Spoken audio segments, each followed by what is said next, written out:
The story takes place in 1856 in the country of Schoharie. Abigail is an inhabitant who spends her days working on a farm along with her husband, Dyer. Despite their backbreaking work, they only manage to earn the bare minimum and have an impoverished life. After the death of their only daughter Nellie from diphtheria, the couple has been distant from one another. The scene opens with Abigail getting ready for her daily tasks. It's a new year and Abigail and Dyer have their humble meal from whatever they can afford. Abigail maintains a diary where she keeps the record of their farm and animals. One won't be able to find the moments Abigail spent with Dyer in that diary, or any mention of happiness or fears. As Abigail narrates, the viewers get to know that Nellie gave Abigail a new life. The night Nellie passed away, Abigail held her dearly. Nellie's death had a devastating impact on Dyer's mental health, which further manifests into physical weakness. On a chilly morning of February, the town welcomes Tally and her husband Finney, who has rented a huge farm. As they are entering the place, Tally notices Abigail staring at her. It is a Monday morning. Abigail narrates how an ink is like fire because both are good servants as well as great masters. Abigail soon requests her husband if she could buy herself an atlas from the 90 cents she has accumulated. But she is refused by Dyer, responding that there are other things that they can buy. In the following scene, Abigail is busy working when suddenly Tally interrupts her. Tally introduces herself and asks Abigail if she disturbed her.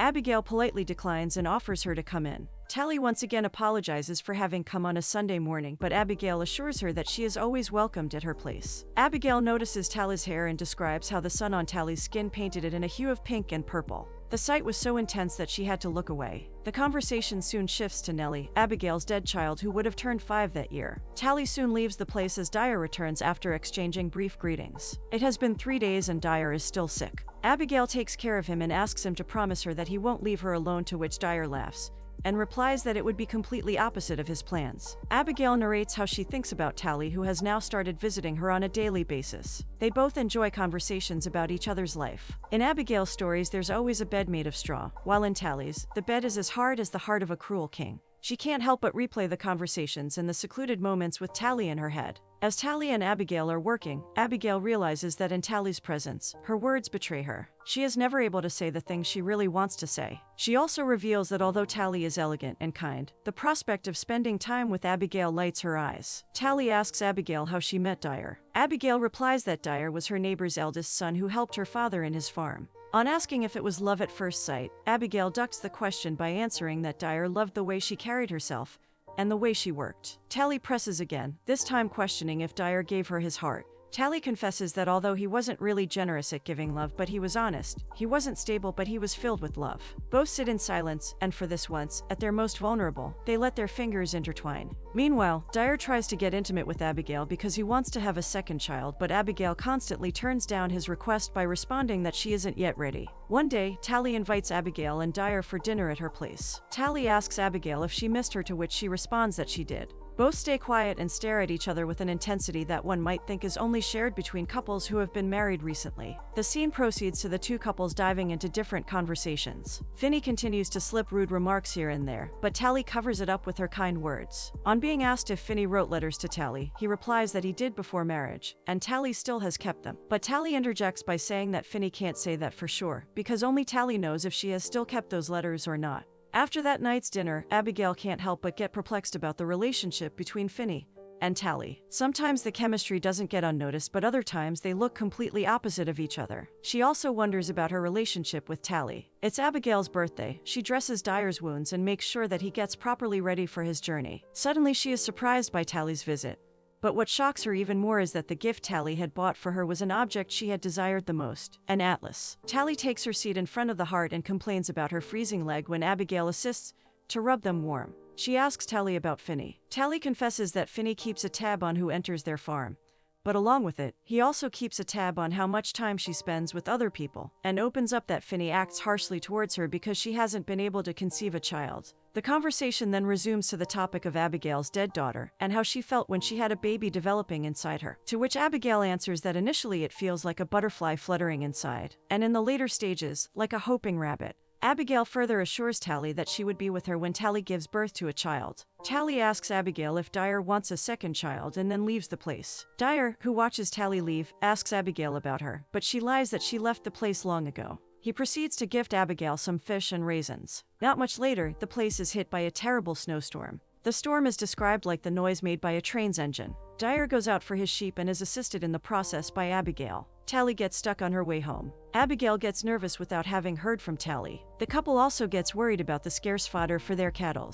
As Abigail and Dyer go through the tough phase, Dyer opens up about his past and how his stables once got brutally destroyed. During the vulnerable moment, both make love to each other. Meanwhile, Tally returns from the storm almost half dead. In Tally's absence, Abigail can't help but miss her. Every day stretches and ends in the same long misery, but she reassures herself that every night is followed by a new dawn. Having gone to a different place after the deadly incident, Tally comes back in the spring and instantly rushes to meet Abigail. As they see each other after so long, the feelings of overwhelm and joy is outworldly and mutual. Both continue to meet each other every day. Tally comes and helps Abigail with her daily tasks and talks about her everyday life. She also compliments Abigail's nose. Abigail writes how spring so far had been miserable, but finally one can see the green leaves. On one of their several rendezvous, Tally informs Abigail that her husband is constantly talking about moving to the west. This instantly worries Abigail, who remarks how her uncle who once went to Ohio ended up in a terrible state. The more often they met, the deeper they started knowing about one another and the better they enjoyed each other's company. Every time Dyer returned home, Tally took it as a cue to put a halt on her good time with Abigail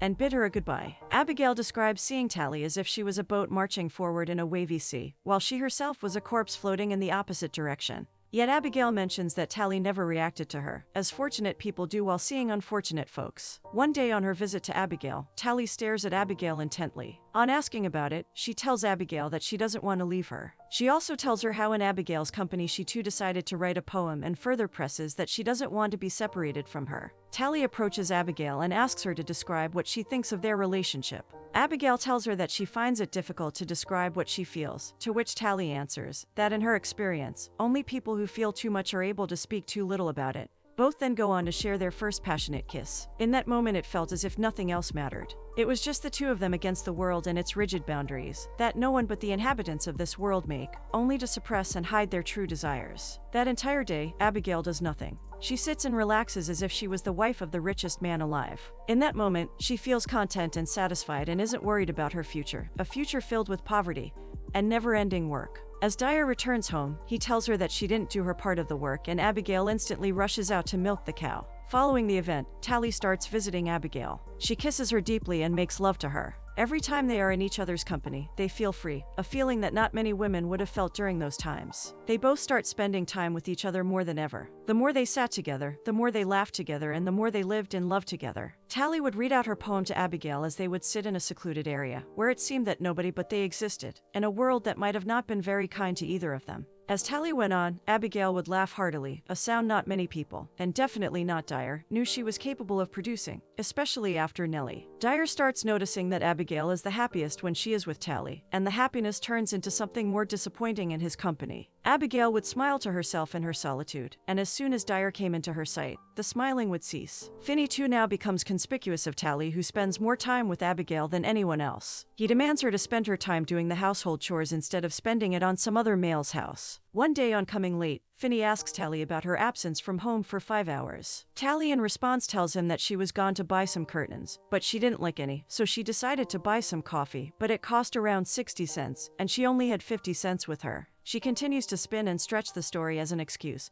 but Finney wards her off. He remarks that he doesn't think of Tally as his wife, more so as a selfish creature, who isn't interested in doing the activities a wife ought to do, such as serve her husband and do the other household activities, instead of wasting her time roaming around. As they get into a heated argument, he forbids her from going out. One night, Abigail sneaks out and secretively keeps an eye on Tally. Soon Finney comes out as their dog starts barking, and therefore Abigail has to run from the place. This event is followed by an argument breaking between Tally and Finney. Finney tells her that she needs to be a good wife and give her everything to him. Abigail has never felt more alone. She asks the Lord to change this situation. Dyer doesn't talk to her, and Tally suddenly stops visiting her. But in this moment of isolation, Abigail has never felt more blissful of her solitude. One day as she sees Finney and Tally pass by, she bursts into emotions by asking Tally about her absence. Finney answers by saying that Tally wasn't well. As they are joined by Dyer, Tally asks them for a dinner at their place. Abigail reminisces how her mother once told her that all Abigail's father wanted from her mother was that she works on a farm, milk the cows, take care of the animals, and take responsibility of the household.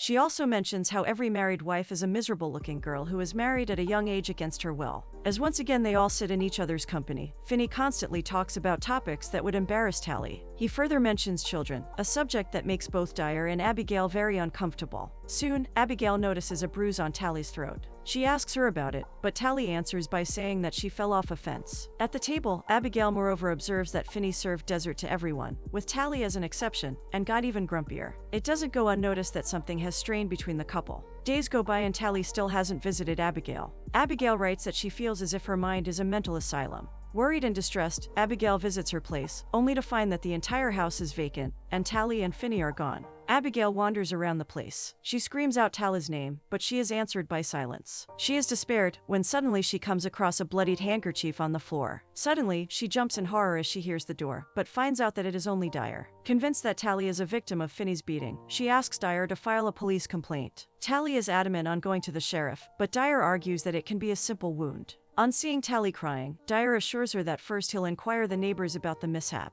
Dyer visits the neighborhood and is told by one of the residents that Finney was seen going to the northeast, but Tally accompanying him is a matter of uncertainty. One day, Abigail sees the policemen passing in front of her. She conveys her suspicions to them, but they move on, leaving Abigail in a much worse state than before. Dyer tells Abigail that in order to lead an investigation, the police will need to have strong evidence. She is so out of control that Dyer had to tie her to a chair and give her some.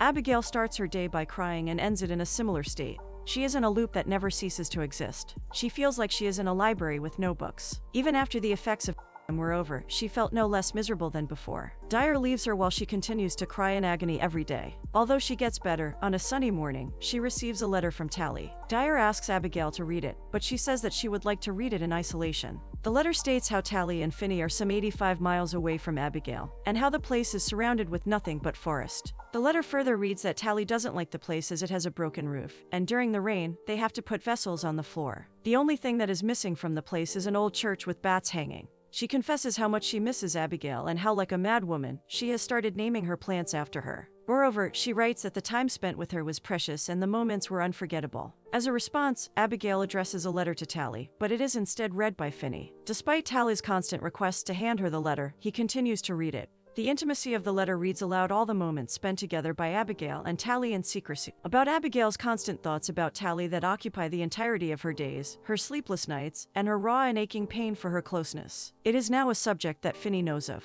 Having read the entire letter, Finney hands it to Tally. Tally reveals that it isn't just because of brute force that she had to move away from Abigail, but it was because she was told that she had to do it, because of a person she once loved. Abigail goes through the atlas that was gifted to her by Tally and makes up her mind to visit her. She requests Dyer about going to Tally but is denied. On the next morning, she packs everything up and is about to leave. She is accompanied by Dyer even though he had no desire to go along with her. On visiting the place, Abigail finds Finney in an ugly state, sitting outside the house. He refuses Abigail's request to meet Tally. He finally confesses that he tried all the medicines and every technique yet he couldn't help Tally. He says that diseases are tests if we were truly faithful to God or not. He further claims that he thinks that Tally might have been suffering from diphtheria. Devastated, Abigail runs inside the house. She finds a pale body of Tally lying on the bed. Abigail lies beside her corpse and remembers every moment that was spent with her. She replays old memories of them making love and spending time in each other's company. She holds her hand and doesn't let go for a long time until she is dragged by Dyer himself. It's the 31st of August and once again, Abigail's life resumes the way it was before Tally. She works on the farm and does all the household work. She talks about cleaning the house as everything was rusted, which is a metaphor for healing and cleaning her internal mess. She supports her husband, but some moments as she sits alone, she dreams of killing Finney with Dyer's rifle. Abigail mentions how sometimes they go to the hills from where they can watch the entire county. Dyer dreams of the old happy moments while Abigail still thinks about every moment she spent with Tally. Abigail imagines that Nellie and Tally are in a same place in good spirits. She also says that sometimes she tries to imagine her life going well with Dyer. Sometimes, Abigail also sees Tally smiling and talking to her in the place of her husband. The movie ends with Abigail, burdened by the knowledge that she won't ever be able to hold the love of her life again.